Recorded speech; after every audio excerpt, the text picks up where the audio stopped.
Muy buenas. La clase de hoy es el apartado 8.3. Es la dictadura de Primo de Rivera, el final del reinado de Alfonso XIII. Lo he organizado en tres apartados. Primero, el golpe de Estado. A ver que está grabando. Ok, sí. El golpe de Estado, causas y apoyos. Primer periodo de la dictadura, que es el directorio militar, del 23 al 25. Luego el directorio civil, del 25 al 30. Y por último, la crisis de la dictadura y el final del reinado de Alfonso XIII.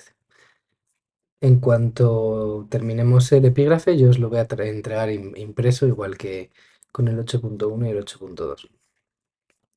Entonces, yo creo que la mejor manera de empezar es introduciendo quién es este señor que tenéis aquí, o que en esta otra foto a la izquierda, en el medio está Alfonso XIII y a la izquierda tenéis a Miguel Primo de Rivera.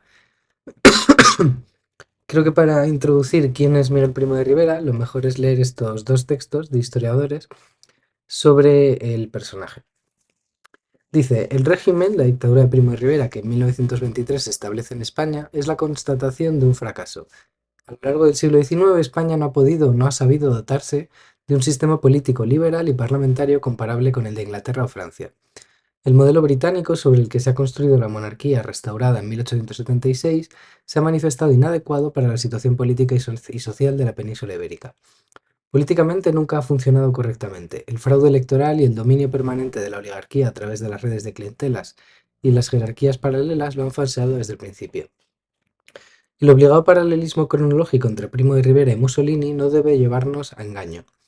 Este andaluz vividor, cuyas orgías se han hecho famosas, de voz estentórea y vocabulario poco selecto, no es ni el héroe de un partido ni un jefe carismático.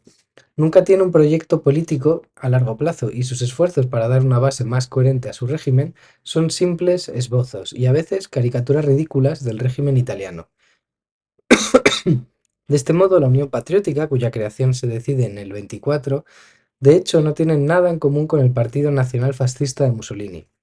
A nivel local, lo patrocinan los gobernadores civiles y simplemente reúne a algunos notables vinculados al régimen. Hasta finales de 1929, Primo, al menos, podía contar con el apoyo del rey. Al añadirse la inquietud de los medios financieros al ascenso de las fuerzas de oposición, Alfonso XIII piensa que la única oportunidad para que la monarquía sobreviva es renunciar a una dictadura que no ha sabido imponerse ni en los medios conservadores ni a los reformistas de izquierda.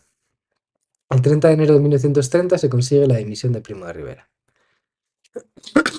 Bueno, eso es la obra Historia de España Contemporánea de 1808 hasta nuestros días de Émile Temim, Albert Broder y Gerard Chastañeret. Y ahora tenemos este otro texto, Orígenes y desarrollo del capitalismo en España, notas críticas de José Luis García Delgado. Muy lejos de quienes afirman que el régimen dictatorial de Primo de Rivera corta en su raíz un nuevo esfuerzo de apertura liberalizadora de la clase política de la Restauración, arruinándose así una posibilidad de reforma considerable a manos de los contramodernizadores autoritarios, nosotros coincidimos con la explicación de la dictadura como medida de urgencia, como solución extrema, aunque provisional, que se hace necesario adoptar con el apoyo de los grupos de poder más importantes, la oligarquía terrateniente, las grandes asociaciones y entidades patronales de carácter industrial financiero, para garantizar la continuidad de unos intereses y relaciones sociales gravemente amenazados. Y ante la impotencia de los gobiernos parlamentarios para hacer frente a la violencia y el espontaneísmo creciente de la conflictualidad social, y en definitiva para asegurar la permanencia y ampliación de los mecanismos de acumulación de capital deteriorados como consecuencia de la crisis de los primeros años 20. Desde este ángulo de observación, la dictadura adquiere una significación precisa. Su virtualidad respecto a los intereses que inicialmente la respaldan estriba en su severa y firme política de orden público, con una represión del movimiento obrero que no es, además, en absoluto, indiscriminada e indiferente al mayor o menor radicalismo de cada una de las tendencias. en la puesta en práctica de viejos proyectos y aspiraciones obstaculizados hasta entonces por la propia descomposición de los resortes parlamentarios y, en definitiva, en las nuevas oportunidades de beneficio generadas por la política económica expansiva. Bueno, aquí tendríais por un lado una visión crítica con la dictadura de Primo de Rivera y una visión, bueno, no tan crítica, probablemente más defensora, ¿no? de la necesidad de las medidas radicales tomadas con la dictadura. Bueno,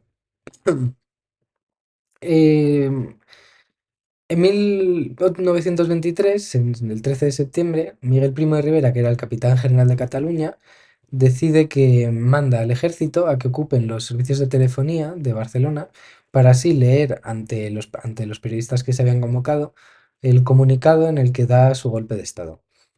Alfonso XIII, que estaba de vacaciones, vuelve 2 días después a Madrid, y el gobierno, cuando vuelve el rey, le propone que, pues, que hay que cesar a Primo de Rivera y a todos aquellos que le han apoyado en su golpe de estado.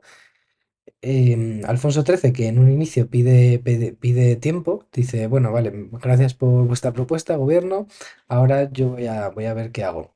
Bueno, pues el rey finalmente decide apoyar ese golpe de estado de Primo de Rivera, destituye el gobierno y le ofrece a Miguel Primo de Rivera eh, tomar, madre mía, perdón por la tos, pues tomar el poder, tomar el gobierno. Y Primo de Rivera pues va a decidir convertirse en dictador militar único. La figura de dictador militar único significa que es el presidente y a la vez es ministro de todo. Es decir, va a ejercer todos los poderes de gobierno.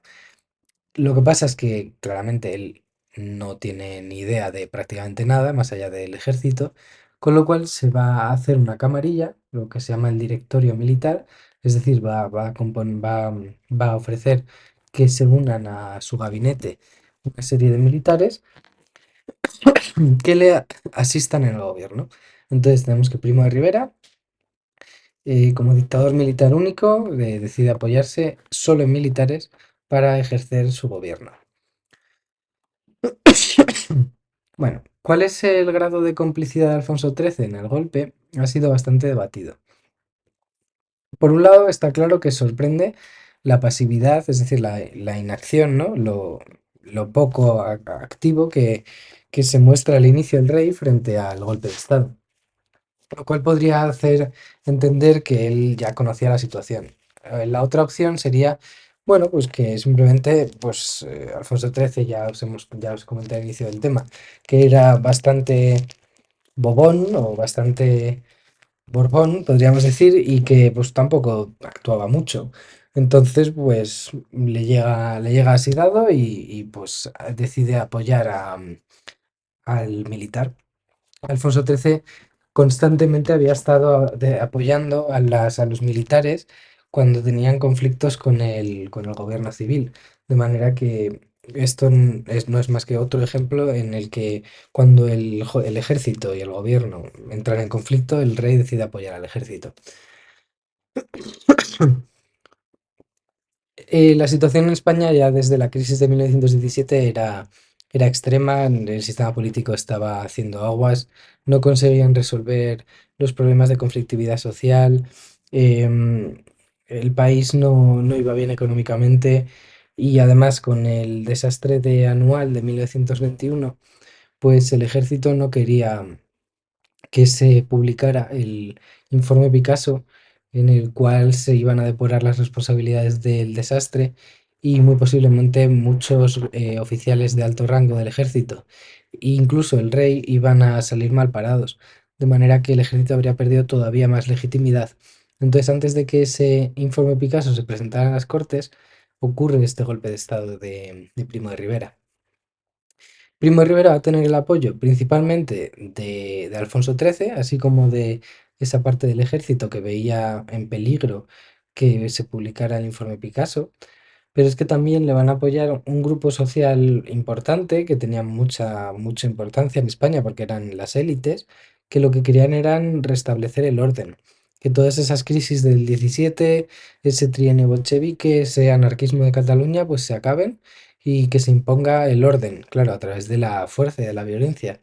Entonces el ejército y las grandes élites van a querer apoyar este golpe de Estado como una solución para reinstaurar el orden, ¿no? A través de la fuerza. Principalmente estaríamos hablando del empresariado catalán, que ya sabéis que llevaban en conflicto directo contra el anarquismo muchos años. Luego, habría que sumar que los socialistas van a ser bastante pasivos frente al golpe de Estado, no se van a movilizar frente a él. Y los anarquistas, pues un poco igual, porque al final los anarquistas ya sabéis que no creen en el Estado, con lo cual no van a defender el Estado porque haya un militar que esté llevando a cabo un golpe. Vale, entonces empezando con esta primera fase de la dictadura de Primo de Rivera, del 23 al 25, el directorio militar. El directorio militar, bueno, va a constituir un tipo de dictadura que, bueno, intenta, digamos, parecerse a la dictadura de Mussolini que tenéis aquí en la fotografía. Ahí tenéis en el medio a Mussolini. Lo que pasa es que Primo de Rivera admiraba a Mussolini, él le quería, se quería asemejar a Mussolini, que por cierto había llevado a cabo su propio golpe de estado, la marcha sobre Roma, en el año 22, el año anterior. Lo que pasa es que Primo de Rivera no se parece a Mussolini, ya lo hemos leído en el primer texto, no es un hombre carismático, no es el líder de un partido político, no tiene una ideología muy concreta, ni mucho menos. En cambio, Primo de Rivera lo que sí que va a tomar es un poco el discurso regeneracionista más conservador y más de derechas, más autoritario, diciendo que su golpe de estado, su dictadura está justificada como una medida excepcional para así poder acabar con el caciquismo y con todos esos males del sistema de la restauración. Bueno, aquí tenemos el manifiesto al país y al ejército. Es el manifiesto del golpe de estado de Primo de Rivera, es un comentario de texto bastante típico. Dice, españoles, ha llegado para nosotros el momento más temido que esperado de recoger las ansias, de atender el clamoroso requerimiento de cuantos amando a la patria no ven para ella otra salvación que libertarla de los profesionales de la política, de los que por una u otra razón nos ofrecen el cuadro de desdichas e inmoralidades que empezaron en el año 98 y amenazan a España con un próximo fin trágico y deshonroso. Aquí estáis viendo que él culpa a los políticos de los problemas de España, diciendo incluso que pueden, como si van así, llevar al fin de la nación. Pues bien, ahora vamos a recabar todas las responsabilidades y a gobernar nosotros u hombres civiles que representen nuestra moral y doctrina. Este movimiento es de hombres. Bueno, esto va perfecto para el 8M, ahora que lo pienso. Este movimiento es de hombres, el que no sienta la masculinidad completamente caracterizada, que espere en un rincón sin perturbar los días buenos que para la patria preparamos. Españoles, viva España y viva el rey. Bueno, ahí veis que bueno, algo que era típico del fascismo, esa masculinidad, esos valores que vinculan, se supone, la virilidad masculina con la violencia, con la acción, con la guerra, ¿no? Con actuar, con ser un alfa y no un beta. Aquí está, parece que está hablando de eso, ¿no? Bueno, pues Primo de Rivera va a coger también esas ideas que no son solo italianas, ni mucho menos. Bueno, em, creo que no me da tiempo a leer esto. Vamos a continuar. Bueno, en un inicio lo que va a hacer Primo de Rivera es suspender la Constitución. No es que la derogue, pero sí que se pone en suspenso, porque se suponía que tenía que ser una solución transitoria, es decir, que volverían a la Constitución en algún momento. El objetivo que él se planteaba va a ser, por un lado, acabar con los problemas de Marruecos, vamos, solucionar el problema de las derrotas en Marruecos, ese es el primero, y el segundo es restaurar el orden en España. Él tenía un lema que yo creo que ya nos lo dice todo, ¿no? Menos política y más administración. Poca forma más fácil de, o vamos, pocas formas se me ocurren más fáciles de ser, un- vamos, de demostrar la ignorancia, ¿no?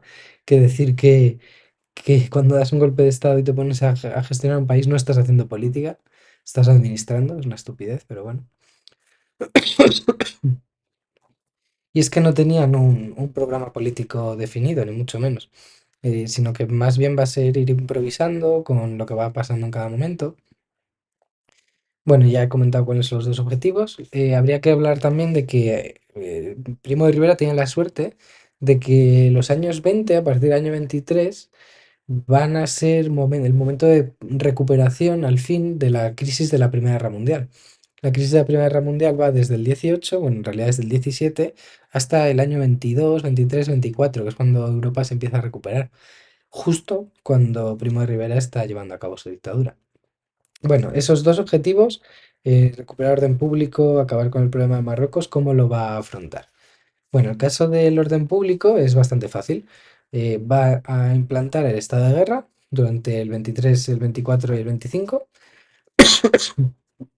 para así poder hacer una política de dura, muy dura represión sobre aquellas personas que digamos que, bueno, pues que se opongan vamos, que sean unos, no sé cómo decirlo, unos maleantes, ¿no? Anarquistas, socialistas, todos esos que se quejan tanto, pues que dejen de quejarse. Limitará las libertades públicas, prohíbe el derecho de reunión, el derecho de asociación, censura en prensa.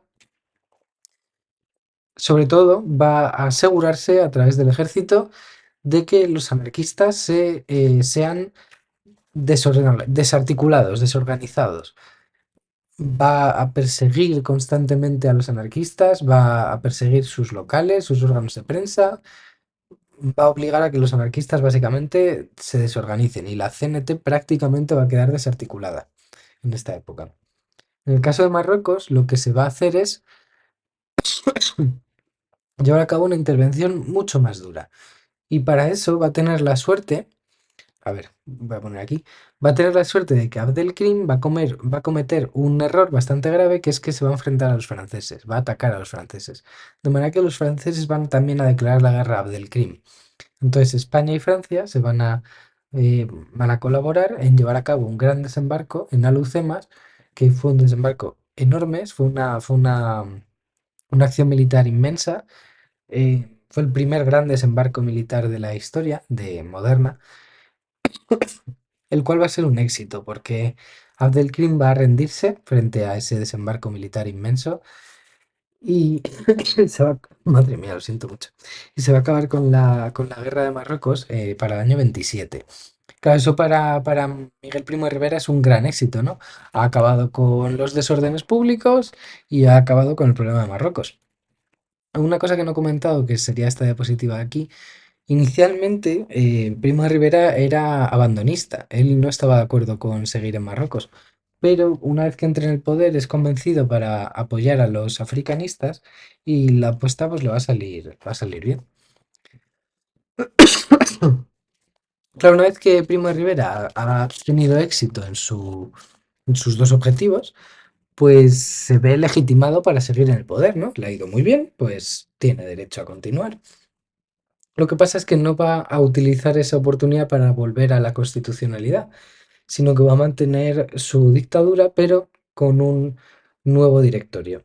Ya va a incluir a políticos, no van a ser solo militares, aquellos que le van a apoyar en el gobierno, aunque él, vamos a decir, en la administración, ¿no? Porque según él no hacía política. Le veis ahí en el medio a Primo de Rivera con su gabinete del directorio militar, del que destaca em, Calvo Sotelo, que le tenéis ahí, sería la tercera persona por la izquierda, que luego va a tener mucha presencia en la Segunda República y que hizo una serie de leyes durante el directorio militar perdón, civil, bastante interesantes. Vale. Em, Durante el directorio civil, Primo de Rivera va a intentar institucionalizar su régimen. Significa que a través de la dictadura del directorio civil se fuera instituyendo un sistema político a medida de Primo de Rivera. Entonces, eso lo va a hacer a través de tres herramientas. La primera es que va a crear un partido político que se llama la Unión Patriótica, que era el único partido político permitido en España. Ese, ese partido, que tenéis ahí abajo a la derecha su sello, su logo, tenía como lema religión, patria y monarquía. ya lo dice todo, ¿no? Religión, patria y monarquía. Ahí hay una vinculación clara entre la defensa de la religión católica, un valor tradicional de entre los liberales conservadores, entre, bueno, si nos fuéramos incluso, pues entre los absolutistas, ¿no? Patria, porque al final él representa al ejército y ya vimos en la ley de jurisdicciones de 1906 como el ejército em, se siente el defensor de la patria, ¿no? Al final ellos se sienten uno. España y el ejército son una misma cosa. Entonces, para ellos son defender a la patria es defender al ejército o viceversa, ¿no? Y monarquía, porque Alfonso XIII, que también es el líder del ejército español, al final es el jefe del ejército. Y bueno, pues ya sabéis también que para el partido moderado, para los conservadores, la soberanía no era soberanía nacional, era soberanía compartida. La soberanía, el origen del poder es el rey y la nación, las dos cosas juntas, no solo la nación. Entonces ahí tenéis los tres, em, las tres bases fundamentales de la, de la Unión Patriótica. Madre mía, lo siento. Bueno, pretendía unir y organizar a todos los españoles de buena voluntad. Bueno, ya os imagináis, clásico discurso así populista de los años 20 de los buenos o los malos, ¿no? Bueno, esa es la primera medida. La segunda medida con la que intenta institucionalizar el régimen es que va a crear una Asamblea Nacional Consultiva. Es decir, es una especie de parlamento, pero es mentira, porque no estaba formado por unas elecciones, por unos parlamentarios votados, sino que eran todos elegidos por el presidente, por Primo de Rivera. Em, Estaba formado por 11 cámaras, la Asamblea Nacional Consultiva, y en ella se va, por ejemplo, a proponer leyes para que luego las apruebe el directorio, con Primo de Rivera. Con lo cual, no tiene el poder legislativo. No, la Asamblea Nacional Consultiva no son los que hacen las leyes, sino que son los que proponen leyes, ¿vale? Son los que proponen leyes. Y es más, van a proponer un anteproyecto de constitución en el año 29, pero que no va a llegar a promulgarse. Además, ese anteproyecto de constitución del 29 no era una constitución de verdad, sino que era una carta otorgada. Típico típico de un régimen autoritario. Bueno, este es un vídeo de Miguel Primo de Rivera. Contemplarlos, gobiernos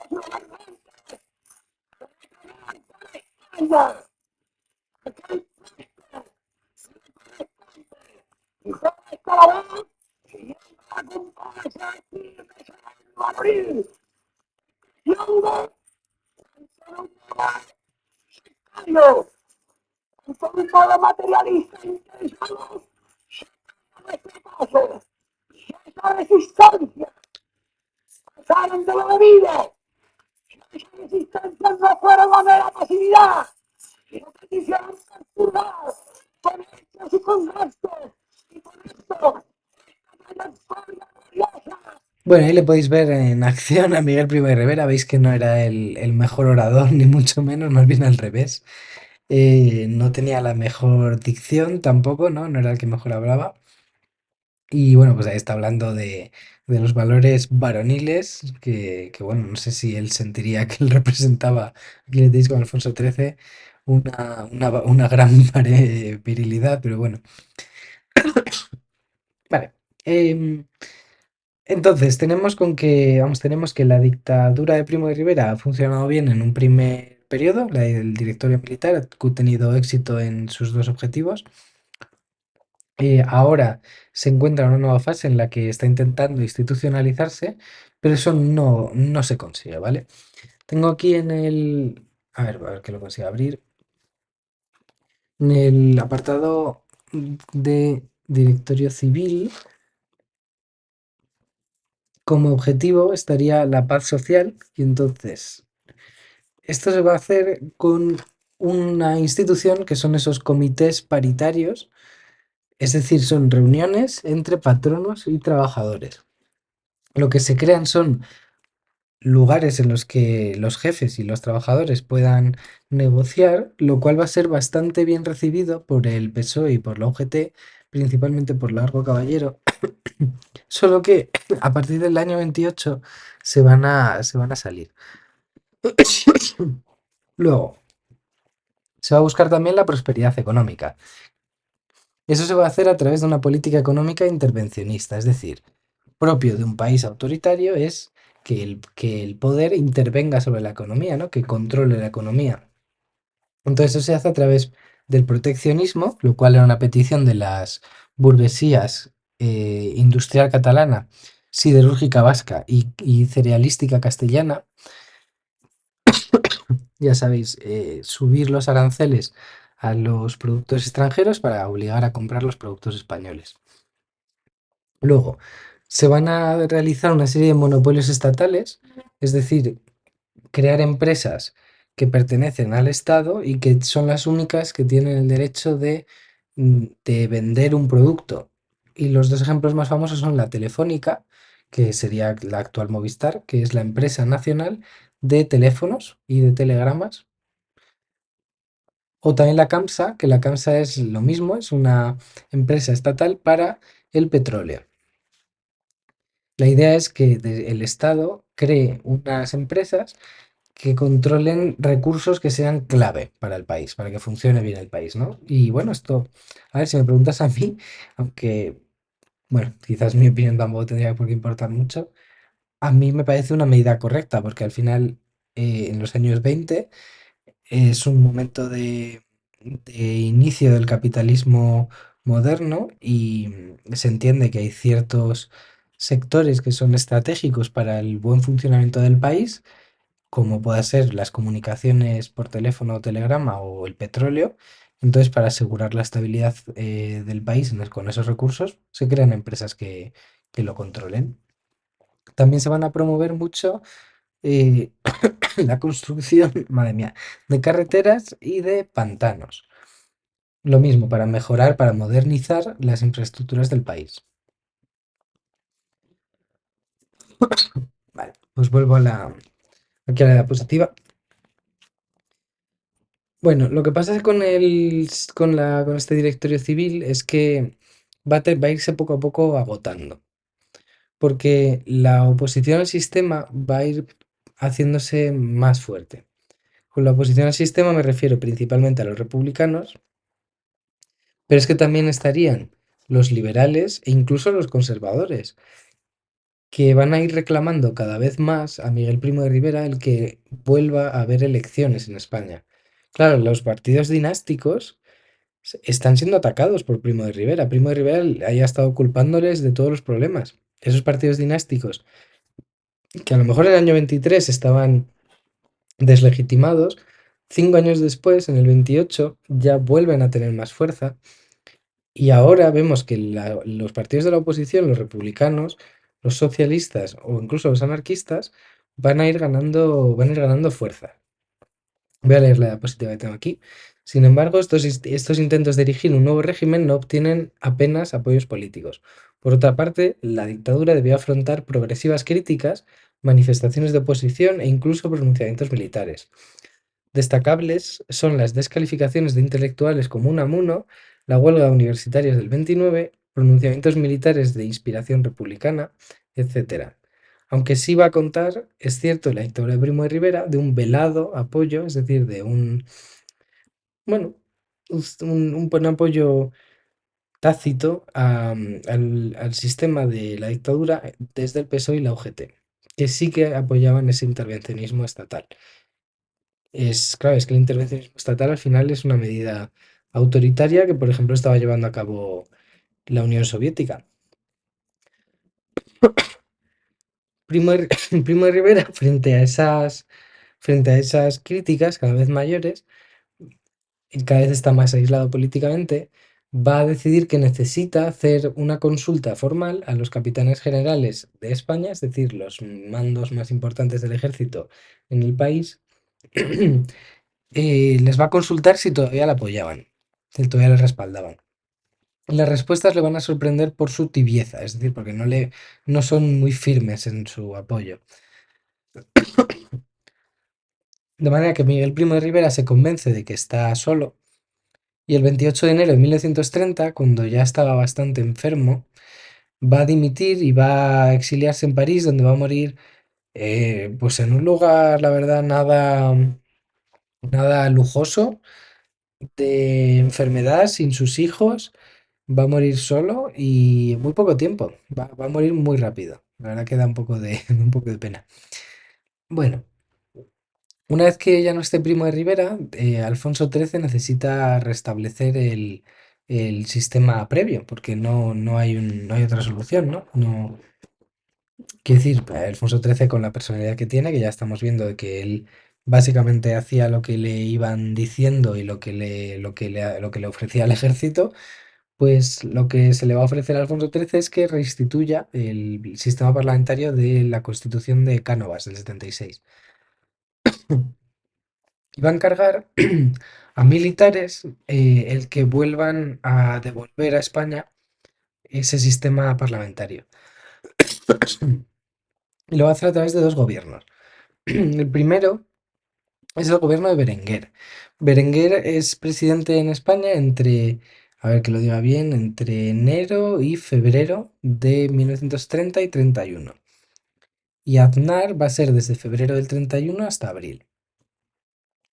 Bueno, Berenguer va a iniciar un periodo que ha sido llamado la dicta blanda, porque era una dictadura que no era para nada dura, era una dictadura bastante más floja que intentaba restituir la democracia y además Berenguer va a ser un muy mal político, va a gestionar fatal la situación y bueno, pues va a volver a haber conflictos sociales en España, la oposición política va a estar atacando constantemente a Berenguer. Es muy famoso un artículo de periódico que publicó Ortega y Gasset que se llamó El error Berenguer, que va a tener un impacto enorme en la política española de la época. Básicamente Berenguer no va a tener apoyo de nadie. Entonces, el rey Alfonso XIII va a hacerle dimitir y va a colocar en su situación a Aznar, que es el que sí que va a convocar elecciones, aunque ya veremos que no va a salir muy bien. Bueno, una cosa que no he dicho, que aquí es importante decirlo, y lo he redactado en el epígrafe. Claro, Alfonso XIII se ha identificado mucho, primero con el sistema de la Restauración, pero luego se ha identificado todavía más con la dictadura de Primo de Rivera. Una vez que la dictadura de Primo de Rivera ha fracasado, es un fracaso del rey.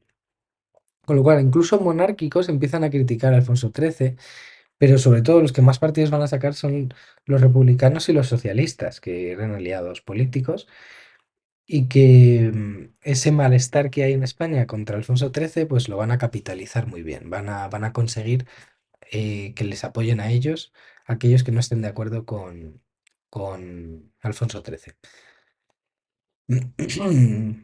Vale, en este momento de la dicta blanda de Berenguer, la oposición republicana va a ganar mucha fuerza. Y los republicanos se van a unir con los catalanistas y con los autonomistas gallegos en un pacto, que es el Pacto de San Sebastián, al que después también se van a unir los socialistas, incluso los anarquistas de la CNT, aunque no se unan, sí que lo van a apoyar, que va a tener como objetivo el instaurar la república. Es decir, catalanistas, republicanos y socialistas se han puesto de acuerdo en que su objetivo común es acabar con Alfonso XIII y instaurar una república que restaure pues el progresismo, el desarrollo del país, el creer en la educación, la modernidad, todos esos valores típicos del republicanismo. Bueno, desde luego también dentro de los objetivos estaría lo último que pone en la diapositiva, estudiar un estatuto de autonomía para Cataluña, que al final es lo que querían los catalanistas. Una cosa que no he dicho aquí antes, que explicaré también más adelante. Los republicanos inicialmente lo que planteaban era que se hiciera un alzamiento militar, el cual se va a llevar a cabo en Jaca, pero va a fracasar. Va a ser una convocatoria de huelga junto a un pronunciamiento, pero no va a tener éxito en España. Y pese a ese fracaso del pronunciamiento de los republicanos aún así van a ir ganando cada vez más apoyos en España. De manera que el almirante Aznar, que teníamos aquí en la fotografía de la derecha, cuando decida convocar elecciones, mm, que por cierto van a ser elecciones municipales porque tenía miedo a hacer unas elecciones generales, prefería que primero se votara a los alcaldes y después ya se votara al Parlamento, pues esas elecciones van a ver que se van a presentar los republicanos y los socialistas juntos, en conjunción, de manera que van a ganar en 41 de las 50 capitales de provincia. Claro, cuando ocurren esas elecciones del 12 de abril del 31, elecciones municipales convocadas por el almirante Aznar, ellos pensaban que aunque ganaran los republicanos las elecciones municipales por ejemplo, en varias ciudades, pues eso iba como a hacer control de daños, que se llama, ¿no? Damage control. Es como, bueno, vamos a perder las elecciones, los republicanos van a demostrar que tienen mucha fuerza, pero al menos no van a tener el parlamento, solo tendrán algunas ciudades. Pero que ganen en 41 de las 50 capitales de provincia va a ser un éxito enorme para los republicanos. Porque hay que tener en cuenta cuáles eran las condiciones en el campo. En el campo era mucho más fácil controlar las elecciones, donde no lo controlan es en las ciudades. Y pese a que en total, si miramos el total, los monárquicos sí que van a tener más concejales, lo cierto es que en las ciudades, que era donde había verdadera, vamos, había más libertad